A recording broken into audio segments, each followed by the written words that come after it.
So I tell you, ditching is candy. What kind of ditches did you do? French drains. No. I'll leave that to the Home Depot people, okay? Yeah. I mean, I know they enjoy what they do, but I don't. So, I could teach at a technical school, maybe, learn another trade. The idea of Edward II, though, is that somehow, if he had gotten together, maybe he did, in the next life with his father and grandfather, they would have considered him somewhat of an oddball, considering the fact that they both fit in with the nobility, and obviously he did not. What I wanted to start off with, Edward, though, was more or less to mention dear Scotland and to relate to you an anecdote, because I know that many of you have been there or are going there and will be aware of Robert Bruce and the great significance he has in Scottish history. What I was going to mention last time and forgot to is tell you about this place. Now, you know, they have these touring buses, although they don't call them that. When I was taking students through Scotland, and suddenly we came to this stop, that driver just went nuts. He was so excited. It was like, it's okay. We're all happy for you. I know you're glad you got to win a battle. And let's all be happy. Because remember, this is very importantly, always play this up. This was near Stirling Castle, and this, of course, is the monument to the Battle of Bannockburn, in which Edward II was defeated. And so, of course, any good tourist in Scotland will exalt them, praise them, because otherwise, losing. Okay? So we don't bring up anything else except this one. This is the one they won. You can get t-shirts, mugs, all of that. Just like we have our Auburn stuff, they have their Scottish stuff there. Big gift shop. If you want to wear kilts, they have that and all the paraphernalia that you would want. I thought it was so interesting, though, because in terms of, I guess you'd call it Anglo-Scottish history, this is the one you want to play up, because otherwise it is not a success story for the Scots. The main thing we can say, particularly as we get in today's topic, is that the English do not make a lot of progress in bringing the Scots under their control. It's more or less, I would say, a holding action as far as the English in Scotland. But in terms of total English takeover of Scotland, we got too many fish to fry at this particular time.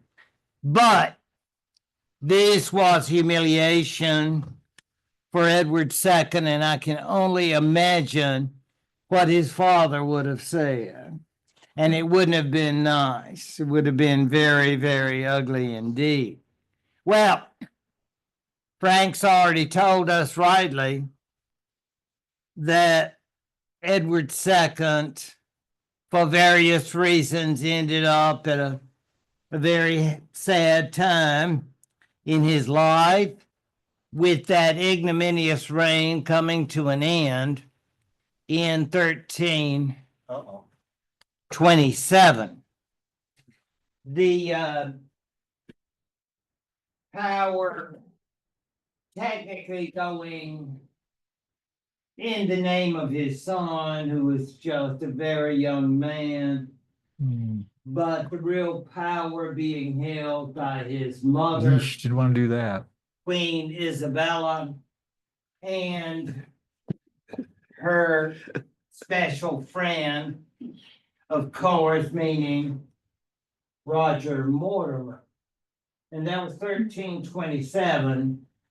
I don't want us to have to go through all of that so much as to make it possible simply to appreciate what an ignominious situation will result for the now deposed king.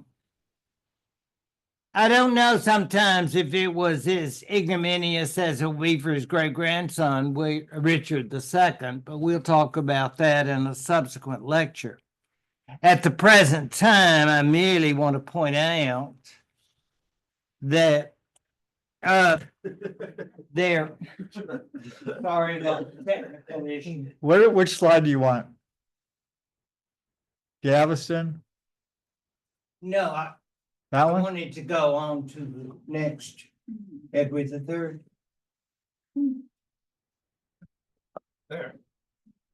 Is there nothing past? There's nothing past 6. Oh, I thought you had attached Edward III to this collection. No, I put that on the next week's. Oh, so there's nothing. Oh, I didn't realize. Okay. So we're done. Oh, done. Done for today. Oh, no. All right, It just means I have to perform. Frank, I can send Maven next week's slides if you'd like. please do. Done. Yes, God is on your side. indeed, You're the God yes. See, I've lived a righteous and virtuous life, and this is what's happened. Stay away from the excesses of Absolutely. wine and so forth. Sitting on. But, and aren't you glad I know my lecture? See, I'm not dependent on technology. What I am dependent, however, is on Plantagenets and the continuity segue. Okay, so what that means is that technically rule of Edward III begins in 1327.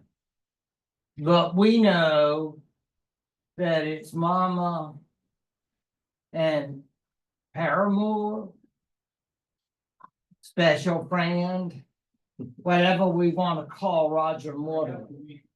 It's a very, very strange situation. But whatever the case, you know what I think about so often? What would they have done if Edward III had been able to have psychiatric help or somebody with a counselor? Well, how did you feel about your mother? You know, it's like, did you have hostility and all of that? Because for 3 years, he was, well, I guess you'd say he was early teens. So he was under her authority, along with, what should we call him, Uncle Roger? I mean, I don't know how exactly that worked. And technically, remember, he was also married.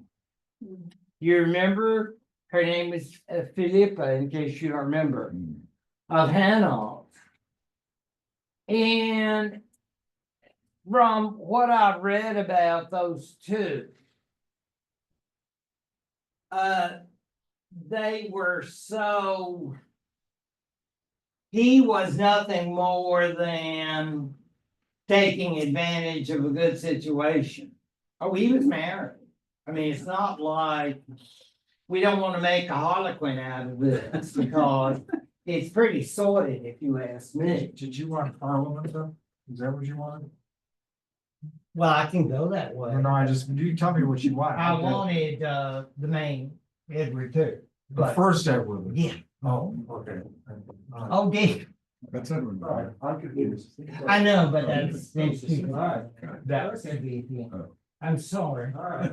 But meanwhile, speaking on the couch and covered in cigar smoke, the idea of those counseling sessions would have been because he had to watch all of this going on during those 3 years, looting, plundering, it's sort of like they're taking advantage of the situation.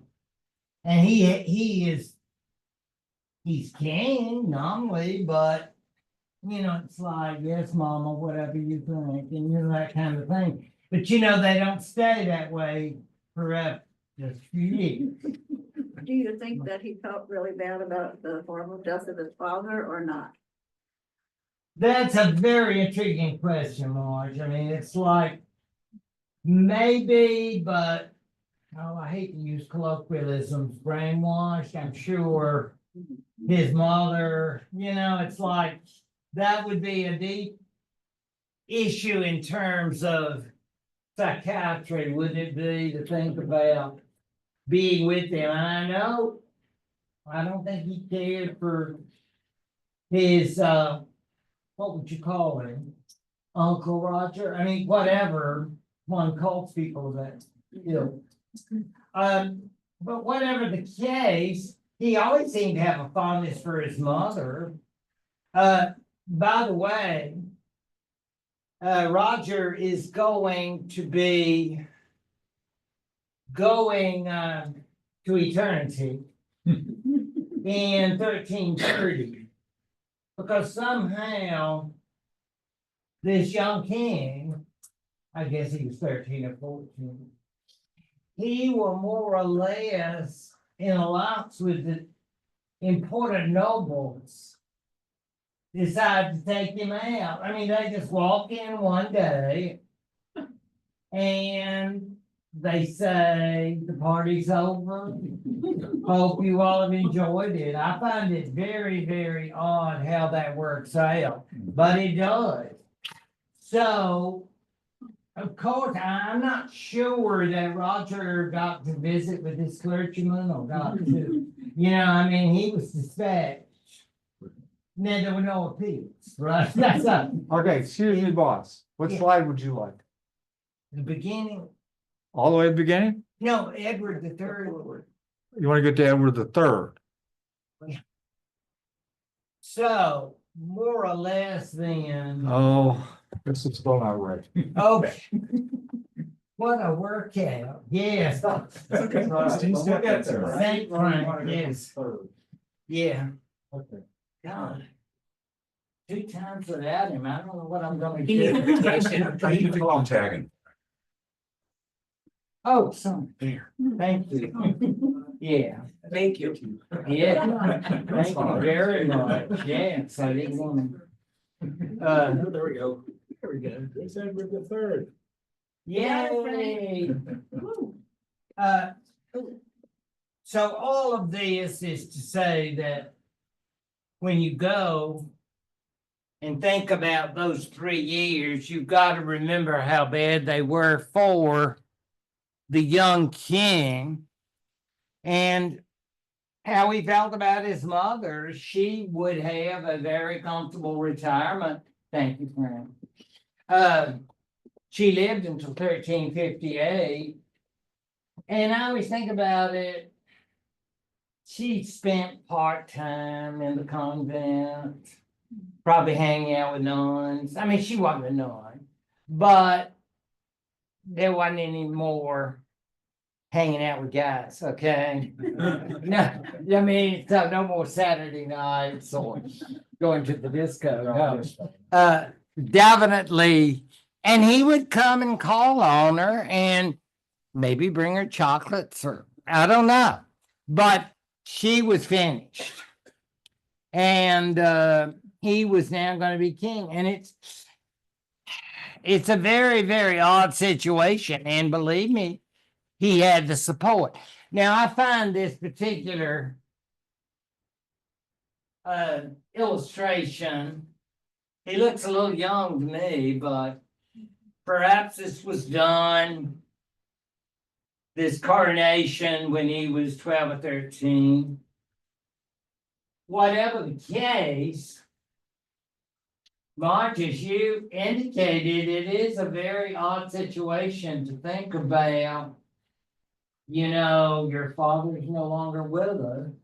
I mean, his mother took him to the funeral. They sat in the front, you know, at the funeral, and I guess gave the routine. Oh, he passed away, and you know that can. But you know how we've seen enough melodramas to understand, of course, how this could be done. Meanwhile, they were ready for a change. The tears or sorrow for his father passed quickly in terms of mourning or sadness. They were sad. And Roger, that was not sad at all. Sad maybe for the Mortimers, because I would not think the Mortimer children would come out well in terms of the last will and testament, because I think all that would probably be confiscated. The fact is that Edward III had high ratings from day one. And remember, this is one of the longest reigns in history, along with our two great queens. Yeah, Victoria and Elizabeth II. I mean, he perhaps had an unfortunate latter period of his reign, as in senility and corruption, but at least at the beginning, he appeared popular. The nobles loved him. Finally, we have a king who's one of us, and he likes to do things, and he doesn't like to pursue hobbies that best could be done by working people.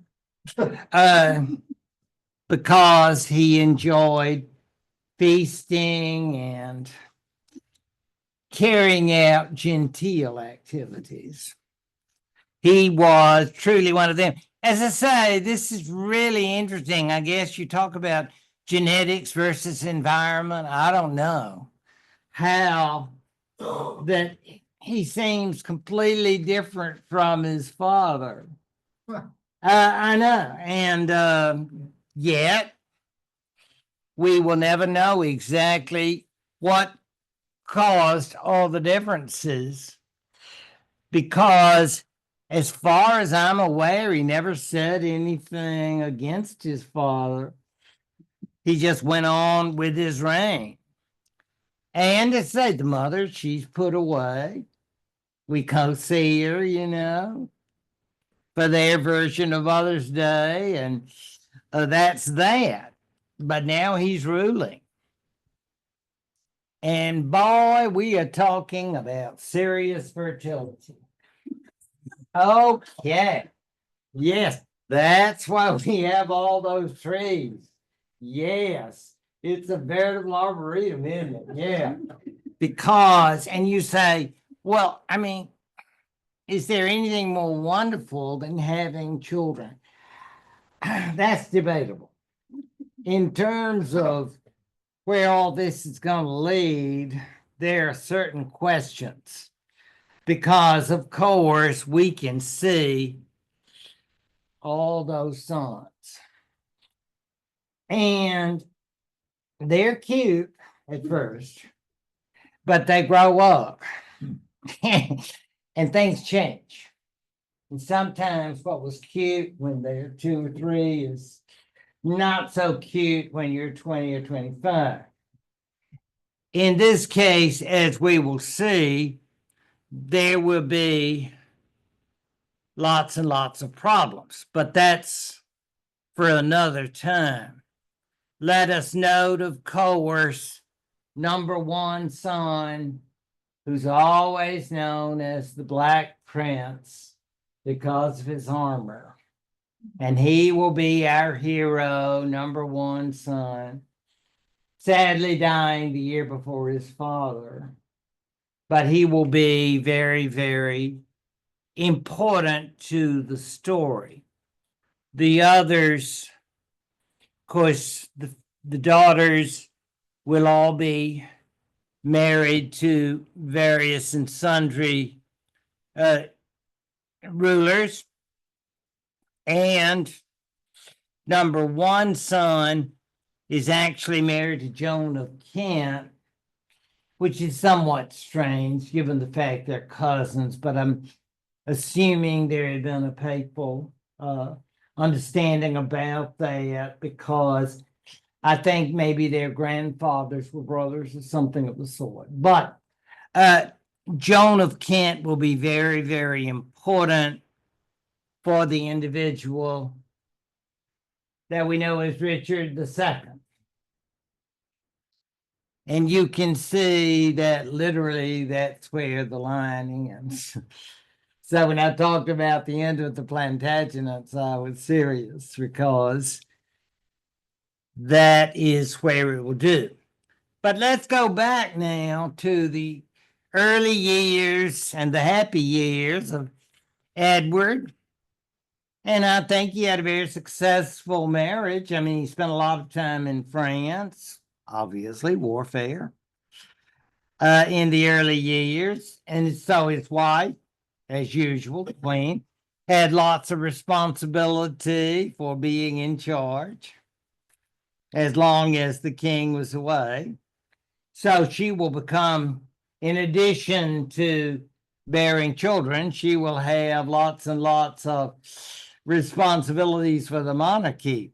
So I never do want to underestimate the significance of the queen because she will be a force of her own. And of course, as what should say, native of the Low Countries, that is a very important connection for the purposes of making friends before war with France, because it's coming.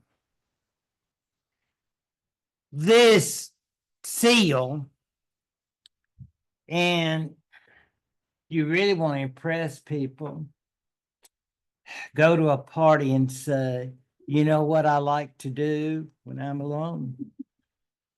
I like to get together with other sigilographers. Yeah. And they'll go, wow, I can't believe you're into that, man. Yeah. Yeah. They'll be very impressed. Say, yeah, and I started before I was 18. Yeah. So, yeah. People who work with seals, you know, not the living kind, but these seals, there's a whole crowd.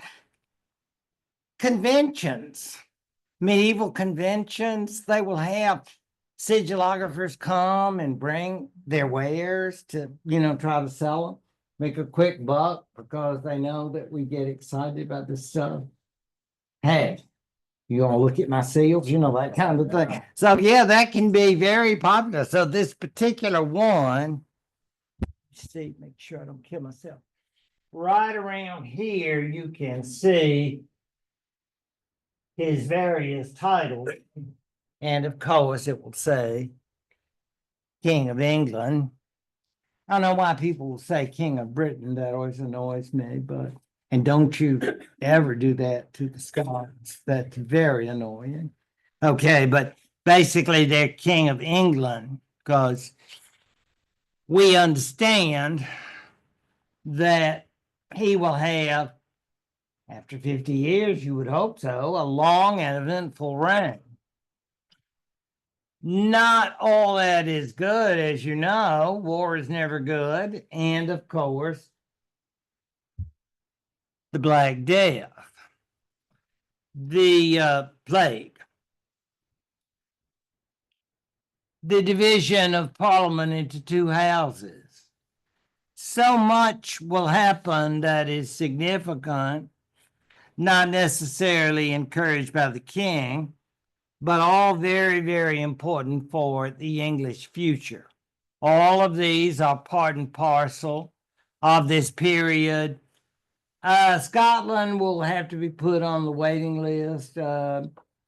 More or less, the Scots will try to continue their independence, but the sort of beachhead that had been established by Edward I in the South, I wouldn't bring that up, but just bring up, the struggle for freedom and the significance of Bannockburn. Yeah, we had them down. Tell them that. Scottish friends, they'll love you for it. But let's consider what kind of period we're in. And I told you, when you think about the 14th century, and people will say, oh, that's the age of Chaucer, and say, oh, that's great. But then when you think about that, now look at this period.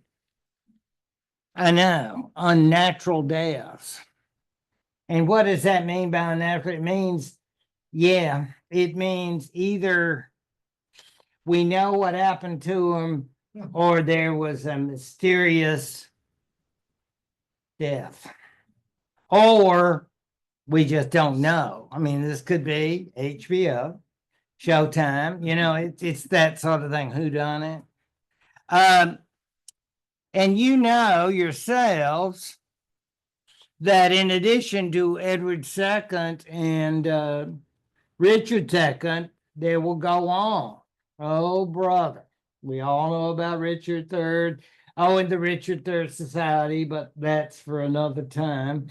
All of these kingly deaths are very unpleasant. It's being king is hazardous to your health, maybe. So it's very risky, and that's the period. And now we go to what we're all very interested in, because Linda and Frank will be there soon. And that is Avignon. Now, many of you have been there. If you haven't, you need to put that on your schedule for future trips. That's the beautiful, well, it used to be a town, I guess you would call it. Well, city might be. Small. Yeah. A tourist locale, but very lovely. It's French now, but at one time, my time, 14th century, it was papal. I mean, they purchased it from another ruler, and in 1790, the French took it over. And I hope they gave a nice check to the papacy. I don't know that, but I'm just hoping. In any event, the period that Avignon is important, the period of the two popes, which is tragic, and you say, wasn't there a John 23rd? And you say, not the Pope of 1958 to 1963. No. These are fake popes. Yeah, anti-popes. So if one of these people took the name, a later person would take it again to show that the first one was not real. So, I mean, if you like these situations, which I do, you're going to have all kinds of interestingly named popes who are they don't make the final list. I mean, if you're an anti-pope, there's no golden parachute. You're not like, oh, I know many people loved you. Oh, you are going to hell, papal hell. Yeah, because of your pretending to be the real McCoy. Because there can be only one pope at the time. Yeah. So this will be a very, very serious matter. And this all goes on during this period. And you'll have whole kingdoms divided up. And it's very, I said, I've wondered about that. What would you do? You said, my health is not good. And so I'm really wondering if I'm following the right pope. And you say, they can't be, or can't rush me in and make me feel better. And and you got to make a decision. You can't be wishy-washy and say, well, I love both of them. No, that won't work. Don't try that one. So all of that means that this is a very, very difficult period for the church. And you think, well, I guess people are worried about their souls. Well, maybe some, but a lot of people are worried about politics. Surprise, surprise. Worried about what advantages they can get. And so you're going to have a situation in which, for example, the English follow one pope and those people up north, SCOTS, yeah, they followed a different one. And you say, well, that seems rather antagonistic. You think so? And the French followed the same one as the Scots. Maybe it's just all coincidence, but you're thinking, well, what if I want to follow a different pope? I don't think I would advise that. They're not into the freedom of conscience. People that we know in English history as Lollards can definitely back me up on that. Lollards are people who basically had a movement of dissent. And you say, well, let's respect it. They, live by their conscience, and you just say what you feel. Not really. It's not good to follow a different way. And their way, of course, is to denounce the established church and to follow the Bible literally and so forth and so on. So, what did we say in the 60s? Maybe anti-establishment. Yeah, against the establishment. And so these Lollards, and they have a nice thing going. They're a small minority, but they're very serious about what they believe. Nowadays, I guess we would just call them a sect. But in the day, we call them a threat to organized society. Heretics. And not only are they going to hell, they are a clear and present danger. Yeah.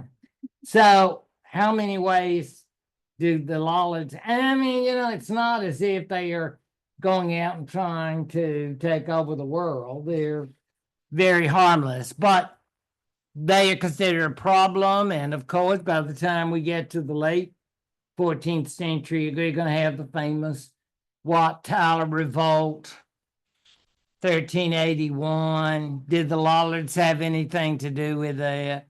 Well, they might have threatened the equilibrium and said, God didn't mean for some people to have all the power.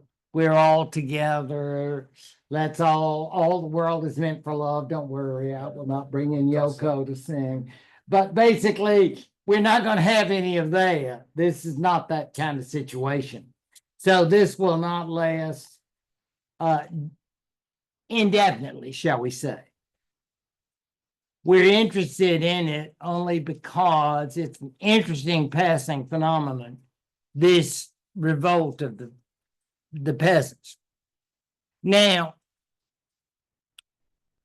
finally, as far as if you were trying to do the big picture of this period, of course, we always think of those Canterbury Tales and other of Chaucer's greatest hits. I mean, and of course, for all of us who may get tired of Latin and even French, there is English.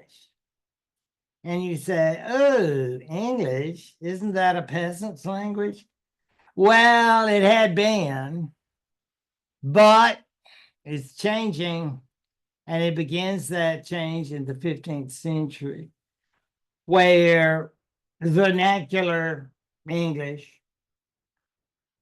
I'm not sure that if you had been French, part of the aristocracy, you go around talking too much English, but I think it's beginning, and I think people like Chaucer bring that out. Some of you in school may have been forced to read it in English, the old English, bless your hearts. I mean, yeah, that can be torture, but that's part maybe of your fond memories and make you love the study of it. Maybe not, but I'm just saying some people couldn't get enough.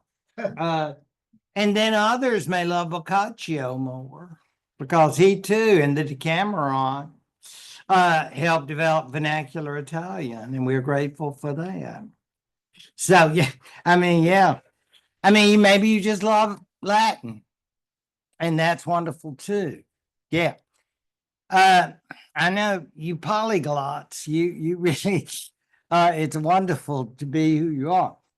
All of this is to say that this is the period that English really comes out, as it had not since, of course, our late friends, the Anglo-Saxons, of fond memory. But still, would think that Latin's going to be used by the church. And so if you have any idea of going to some English mass, you can forget it. Unless you want to come back for Vatican II. You got a long time to wait. And secondly, of course, French will get you anywhere if you are part of the ruling classes. Oh boy, just that Joe's going to talk tomorrow. It's amazing when we think about the plague and the pandemic of the 14th century. The debates that still go on about these events of the 14th century give me little reason to think that people are going to settle any of these issues of the more recent occurrence of the pandemic anytime soon. There are many opinions, and this is not a cop-out, it's simply to say that you are aware that there had been plagues that are recorded by the Greeks in classical times. In the 6th century, in the Byzantine Empire, there were plagues of sorts then. But this did seem to be very special. As such, from 1348, and then with outbreaks following 1361 and so forth and so on, and in different forms, coming, of course, from the famous bubonic variety and then the pneumonic in the lungs. Some forms causing instant death within 24 hours, and other people surviving. How many actually died through Europe, Northern Africa, and so forth has been amazingly extended. I read 50% of the population. Then I know, and you say, well, how do you know? Well, they don't know, clearly. Let's just say a lot of people. It does not discriminate, these plagues. There were upper class people, bishops, lay people, clericals. members of the royal family, nobles, so forth and so on. Obviously, there are more regular folk because there are lots more of them. They do think they know how it came into Europe, coming to the ports. Then this map shows it because it came from the area of Asia. And it did so by coming around the through the ships, and of course the famous fleas and rats.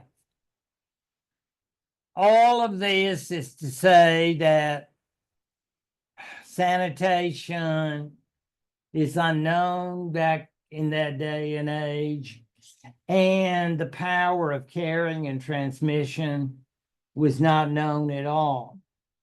The imagination is somewhat boggled when you think about the horrors of this.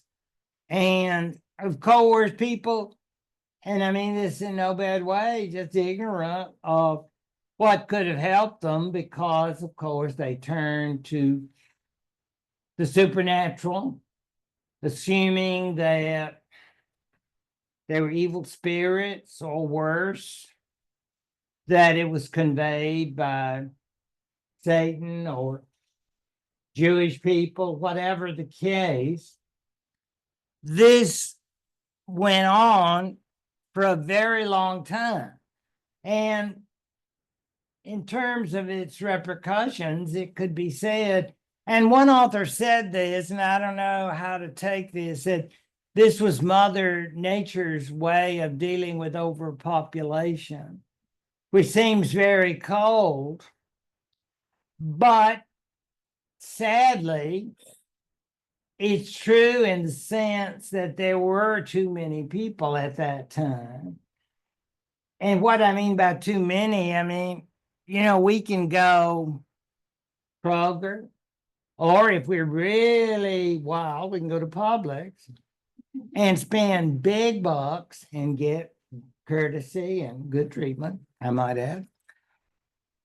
But at that time, if you have bad crops or no crops or whatever the case may be, then there is no UN, there's no aid.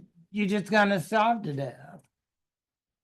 And that in today's world, sometimes it's so hard for those of us who are fortunate enough to be who we are to understand how that would be. Although there are still parts of the world who suffer from famines and the like.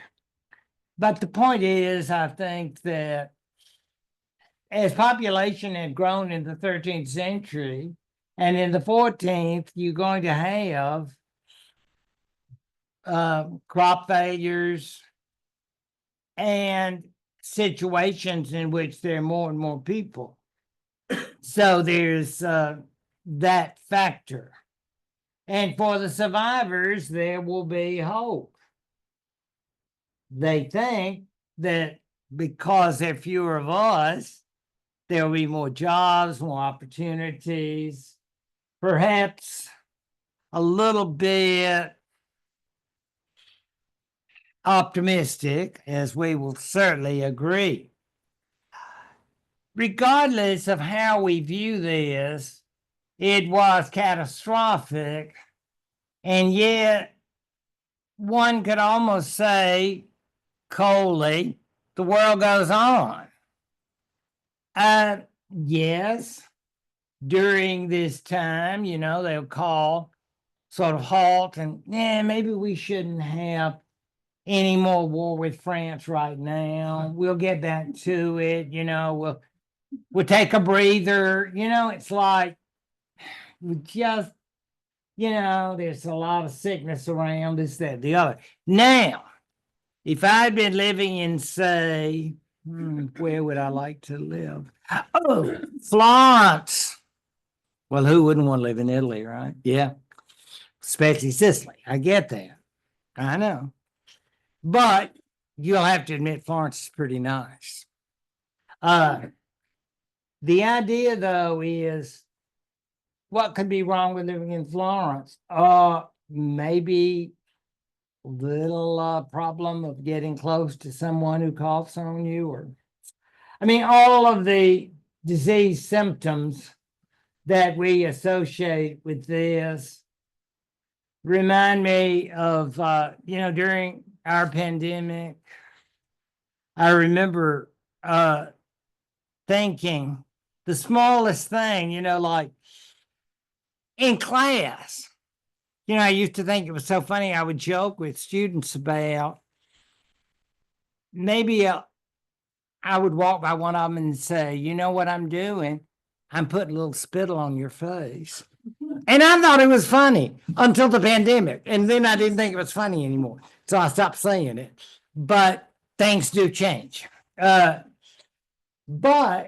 then I think, I didn't mean to spit on them. It's just excitement, And and I could see the little glistening, and then I would quickly move to another row. Yeah, that's how I got out of it. So I wouldn't have to take the rap for it. But yeah, just excitement. But now, it's like that must have gone on all the time. And you can imagine, this is one of the great inventions. Yes, the handkerchief. I love mine. Always have it near. And I'm thinking, how would you feel if I just, and you would say, well, that's not good. And yeah, that's the idea of the kind of world we're in. And I won't pursue any other discussions of sanitation conditions. You get the drift, and it's not pretty. People often say, wouldn't you like to live in the Middle Ages? I don't think so. No.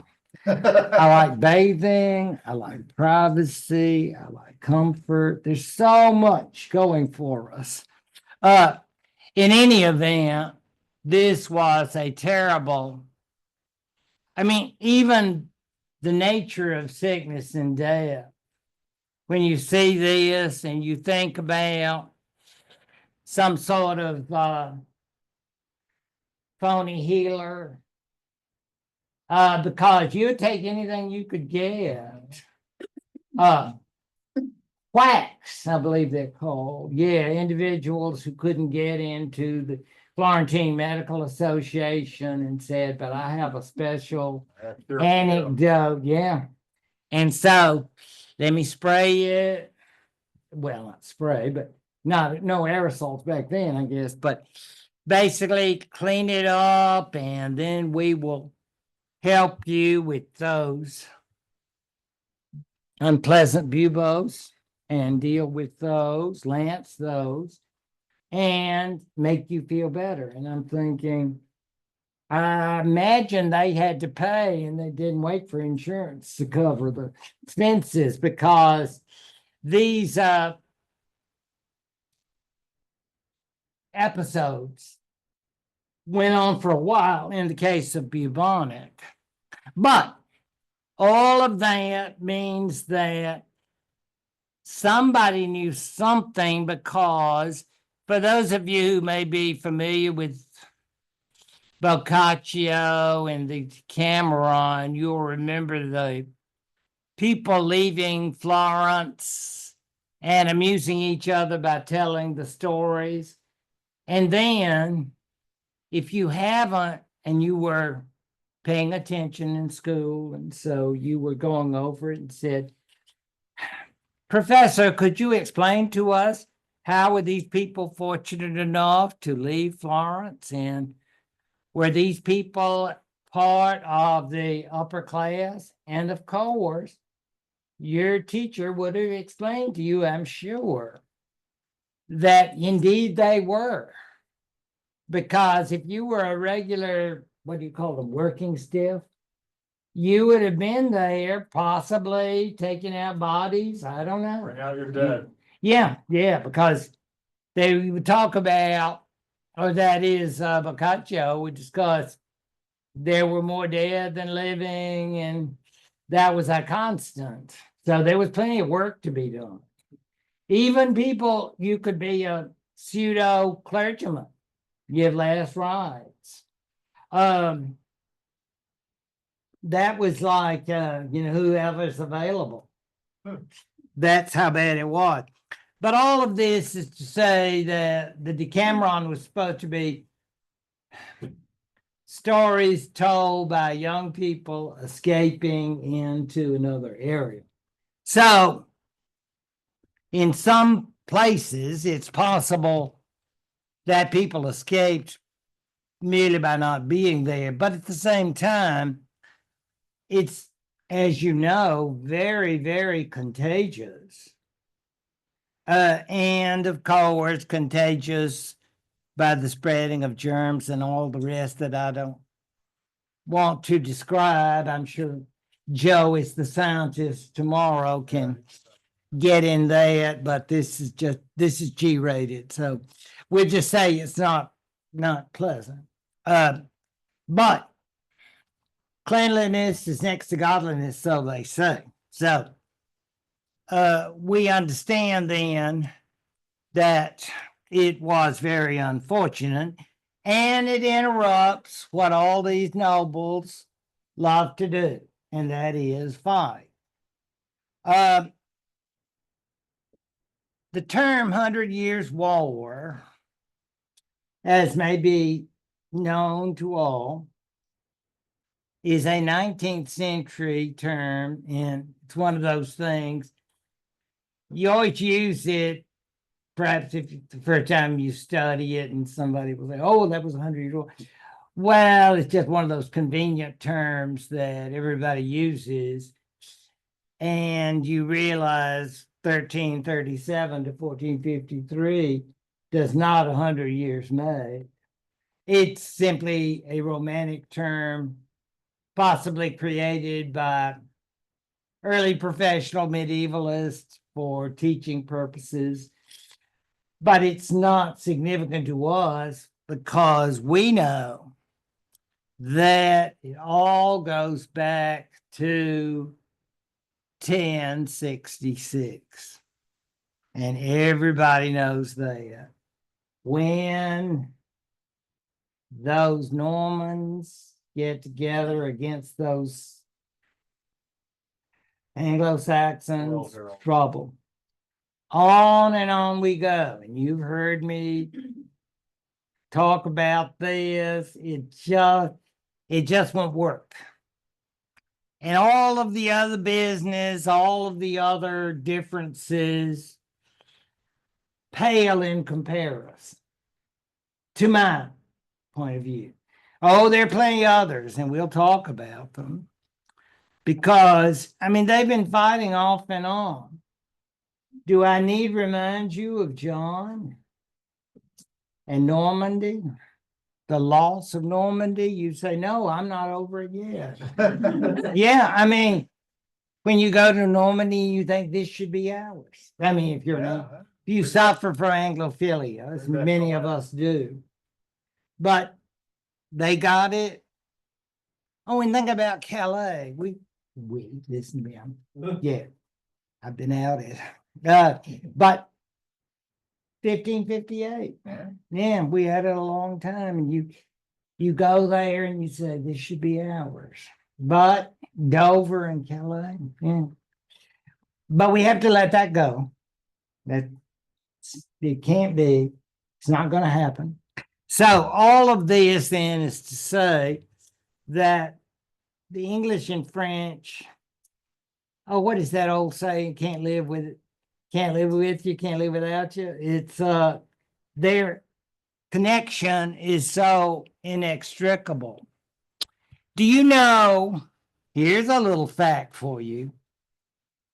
1801.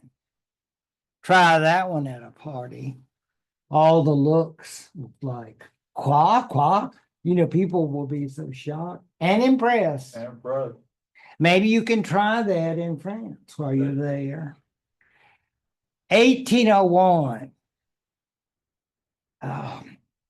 basically the last year that the English used the title King of France. I know, isn't that it? Small but interesting fact. Okay, so that's one of those things. If you're on Jeopardy, I don't guess who wants to be a millionaire, maybe call me. I'll take care of it. Split the profits. Yeah. More or less, though, they dreamt of France a lot. And of course, at times the French will come and try to take over England. So I think they've learned to accept each other, maybe. Yeah. I mean, it's tough. Think Churchill and de Gaulle. Yeah. It's love and yet not so much. So Normandy, and of course, Aquitaine, all of this goes on and on. But then we go to the shame of the wanton queen. You say, what do you mean by wanton? Well, didn't I talk about Uncle Roger? Mommy, why is he staying for breakfast? You know, it's, yeah, we get the idea that somewhere Isabella was not exactly, at least according to these chronicles, is not exactly acting in a prim and proper way. Luckily for her, her father was no longer alive. Because I don't think Philip IV would have been particularly happy about that, although I'm not sure he was terribly fond of his son-in-law either. Because, it's like, a lot of us have problems with in-laws. I mean, not picking on anybody, but those Thanksgiving days, sometimes we're glad when they leave. In this case, Philip IV had put off that wedding as long as he possibly could, but it would seem like such a good idea at the time. My daughter marrying the heir to the English throne. Well, of course, Isabella, now Queen of England, is going to feel very important. I mean, she is French, and now she's a very VIP in England. What I'm getting at is that there will be problems. Her father dies in 1314. And by a series of events, you hear more about it, haven't you? 3 sons, my 3 sons, as the series went, will rule and then die without surviving male issue. Yeah. So Louis X, Philip V, and Charles IV. And you say, that's very strange, is it? Was there a curse? Yeah. Do we know? No, we'll never know. Yes, I'm sure they all had nice services and, people, great counselor and all that. But in the end, the question is going to be, who's going to be king of France? Because presumably it's going to have to be a male. Well, Isabella understands that now that her 3 brothers are dead. But she says, why not my son? Wouldn't it be interesting if you'd been a fly on the wall and said, she and Loverboy sat little Eddie down and said, "Ooh, now you can be king of both." Is that what you want for me, Mama? I do, son. That would be just wonderful. Well, we'll never know. But you understand, if you look at this from a point of view of genealogy, he has a mighty good claim because his mother would be the surviving child of Philip IV. But he is, of course, coming from the female side. So they're going, that is, the great nobles of France are going to be very unimpressed. And so that will be denied. Instead, what you will now have will be the, now what have I done? You got another issue? Oh, we love issues. The idea being that Okay, we'll go to where's the mouse? Where are you? Philip's brother, Come on, there you are. Philip's brother's There you son. are. You say, Philip's brother's son. Now think about this, get it in your head. You see the picture. Ooh, there it is. Yeah, so Isn't far. that a beautiful tree? I It's a mean, big one. this would make me join the garden club. Yeah, just to It's a be. damn big tree. Man. I just can't get enough. Yes. All right. So, Let me know if you got a problem. I'll do it with this. okay, because what I just want to show you a couple of things. Here's our Philip. That's Philip the Fourth. 1285 to 1314. Then there is children. They're Louis, 1314 to 1316. Philip, see, married Jean Burgundy, Burgundy, the wine. Yeah. You can drink wherever you are in France. Good stuff too. And then there's Charles the Fourth. And Charles the Fourth was the third son.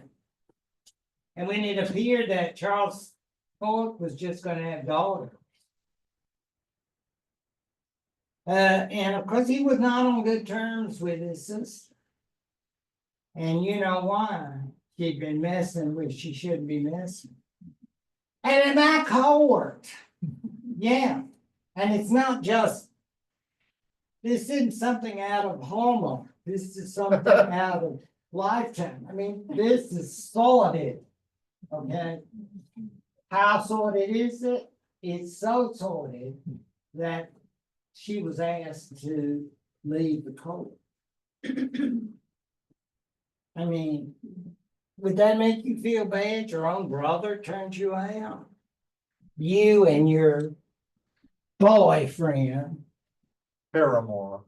Thank you. That's a much nicer term. But I'll just call it sorted. In any event, that's the court of Charles IV. So, as you'll recall, she went on her sordid way. Then she got her little boy, a wife, and more important, dowry. Big dowry. Big yard. Yeah.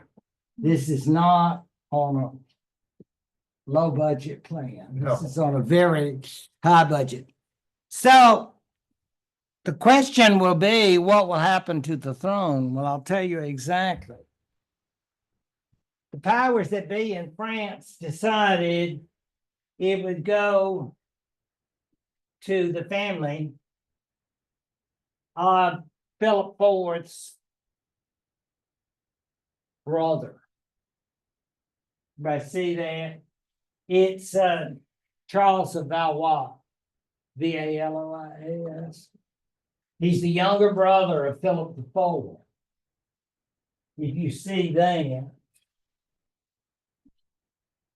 So his son, who was at the mature age of 35, would become King Philip VI. So this is the beginning of the Valois line, in case you're keeping up. And you take a number, Philip VI. Then, of course, word is sent to Isabella. Love for you all to come to the ceremonies. Because, they're always having some kind of, open bar, that kind of thing. It's not like you have to pay drink tickets or something of that. It's like party. But she was not in a festive mood.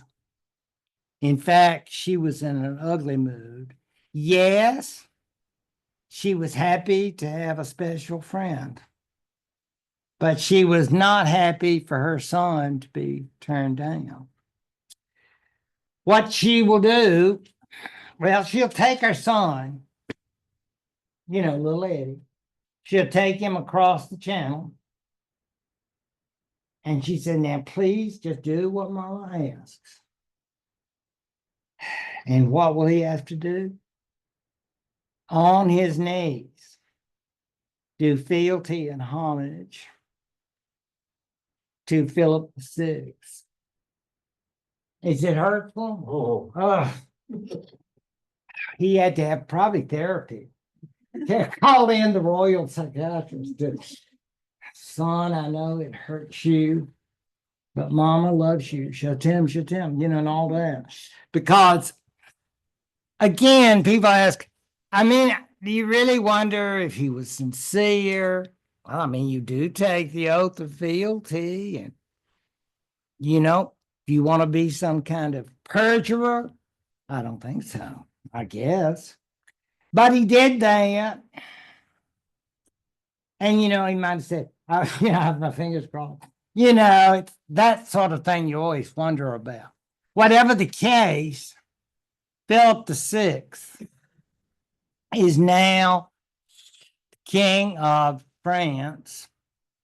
And thanks to his mother, Edward III of England will now be the vassal. But, as you've already heard, the situation in England is going to change. Because just as he took those vows, he's just a little kid. And of course, as he gets to resent, presumably, Uncle Roger and so forth, he begins to think, Mom is so sweet, but she's being taken advantage of. So I just want to look after my mother and take over.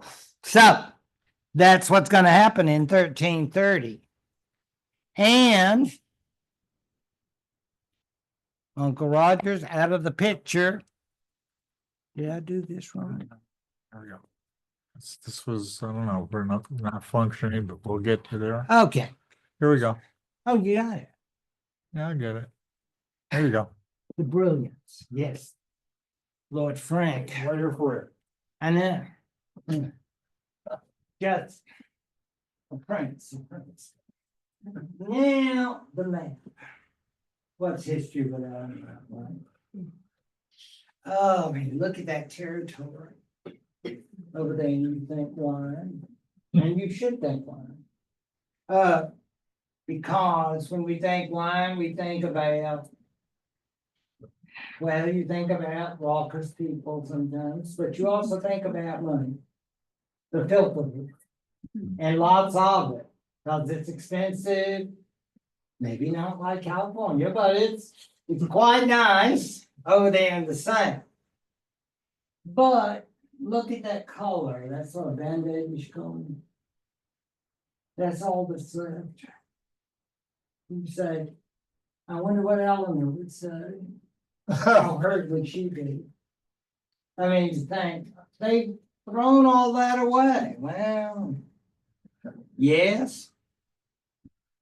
But what they, or you'll see this sometimes referred to as Aquitaine, is really just that little patch called Gascony and that territory surrounding Bordeaux.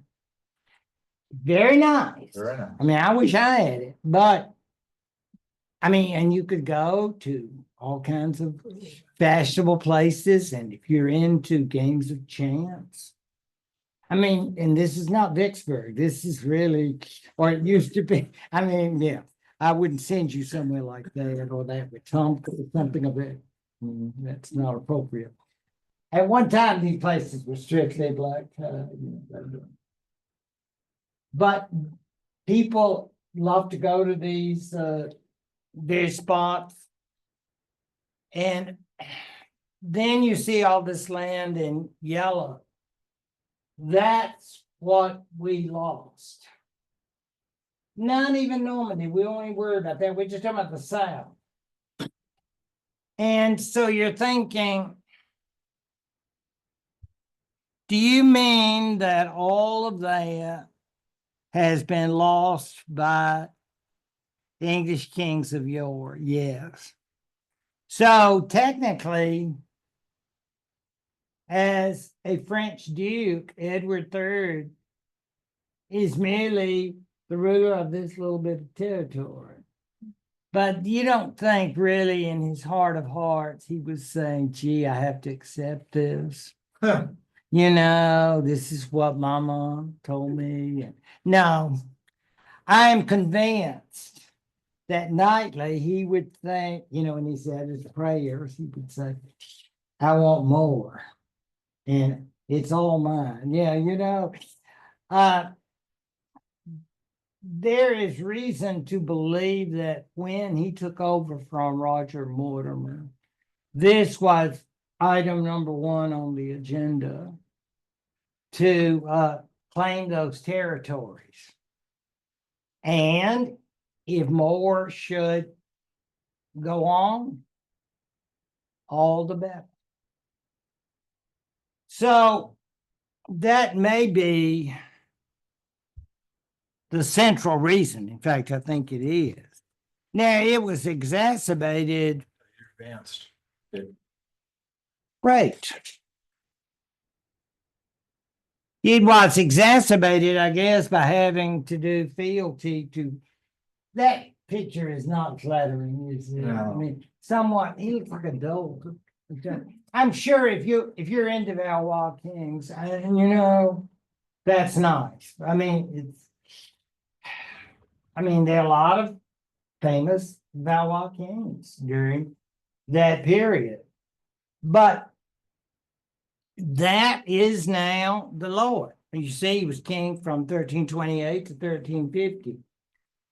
And technically, Edward III is his vassal.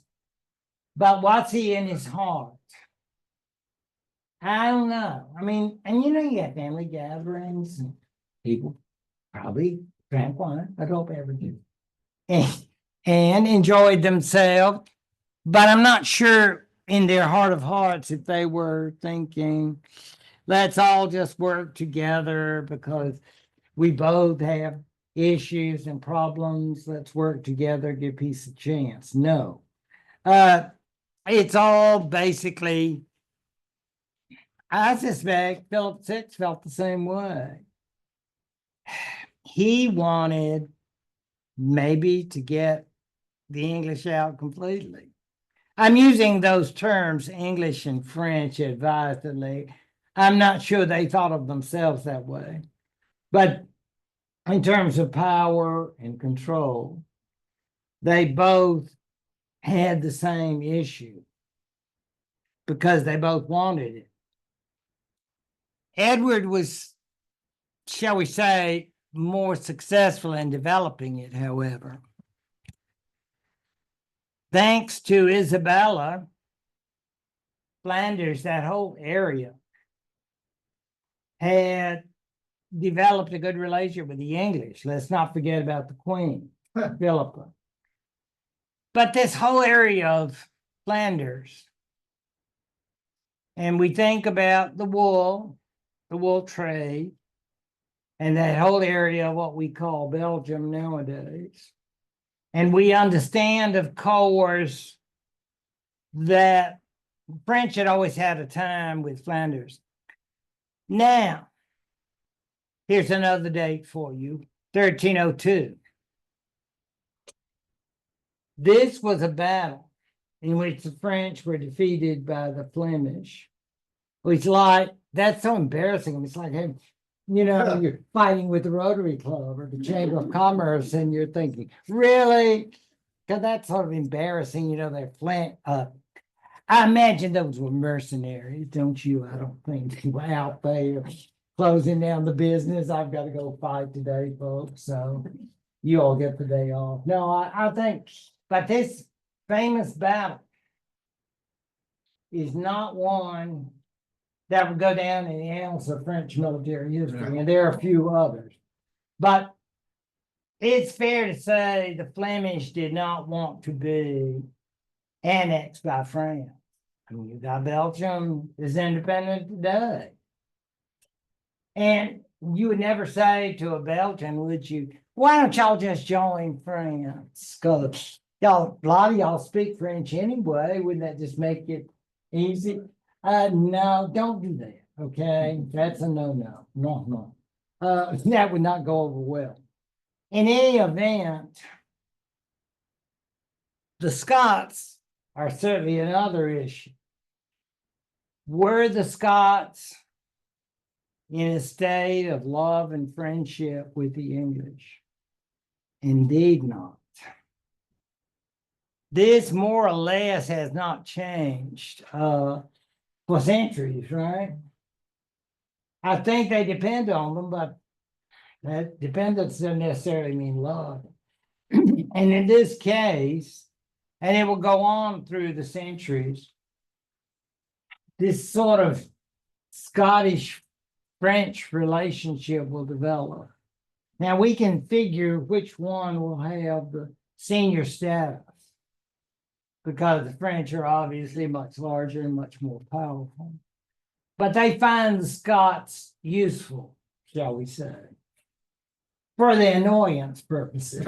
So all of that means we can consider that both the Flemish and the Scots. And then we have the argument that it was just all about chivalry. This is so retro, isn't it? It's like I would tell the students about, it's like you all having a 70s party. And they do. I mean, they have a social, call it a disco party or something of the sort. And I say, you don't want to ask me anything about that. I know nothing. I was studying the whole time. So, yeah, exactly. You can't prove it. You don't have tapes.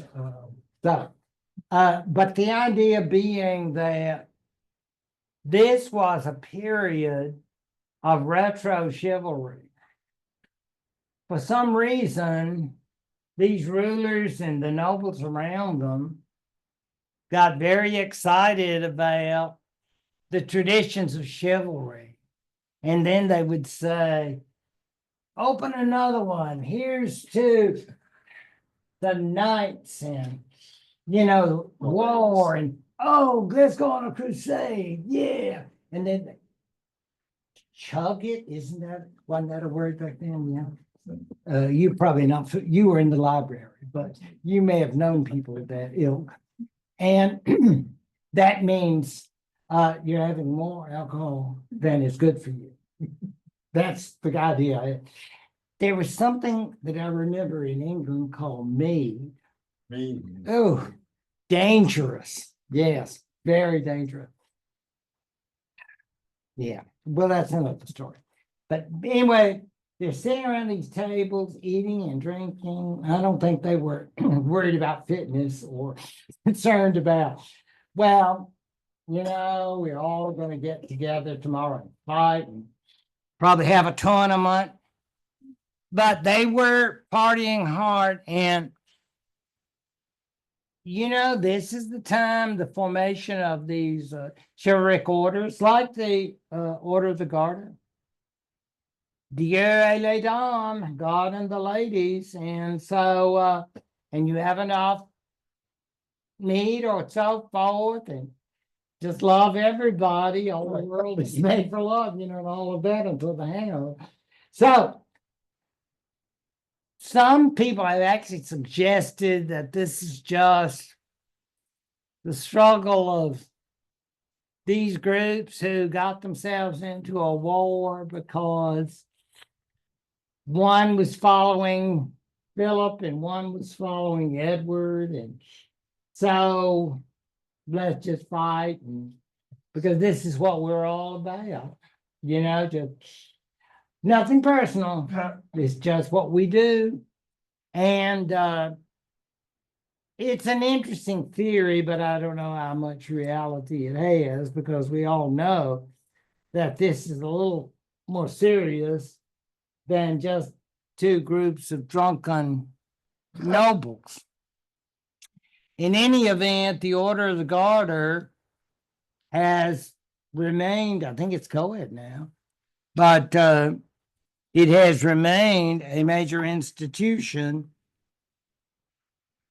for the certain individuals. I don't think they have reached the area of, we just want to get everybody in, or no. I think it's still very special. Has anybody ever been expelled? But I mean, it's a big deal to get in the Order of Garter. And They didn't invite me. well, that is their loss. No. Okay. But maybe we'll have an honorary. Yeah. In case. There we go. And again, you can only imagine all the merriment. And I'm sure they had tournaments and all kinds of activities. And it's really very, very special. Does this mean, of course, it's going to have permanent significance? Well, I don't know about that in terms of whether we are going to fight a war. But I'm thinking all along, I think when this young King Edward became king, 1330, when he took power, he understands that this particular conflict is going to happen. Oh, he'll play it safe for a while he is making new relationships with people in areas like, that beautiful area of the Rhineland. Areas that would become part of the Holy Roman Empire. And it's like, why are you doing this? Because we want all these people around France. And we'll do whatever it takes to get them. All of this is going on between 1330 to 1337. So that when the war does start, it will not take some incident. It'll be more or less simply a renunciation and saying, I didn't really mean it. It seemed like a good idea at the time. I don't know what people say when it's time to say goodbye. But more or less, I don't think he felt his enemy, that is to say, Philip VI, as he would refer to him in letters, so-called king. And you say, well, that's rude, that's hurtful. Yeah, but I think that's a way of saying you're a loser and I'm really the king.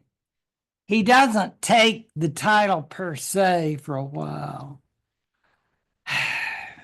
So those who say the war started because Edward wanted to be king, I'm not sure, because the war went on before he took the title. Several years, actually. So what we will have then is the beginning of the war. It's about time, isn't it? Yes, sir. So, thank you all very much, and we're starting fighting, and I'll see you next week, okay? Thank you all. Appreciate it.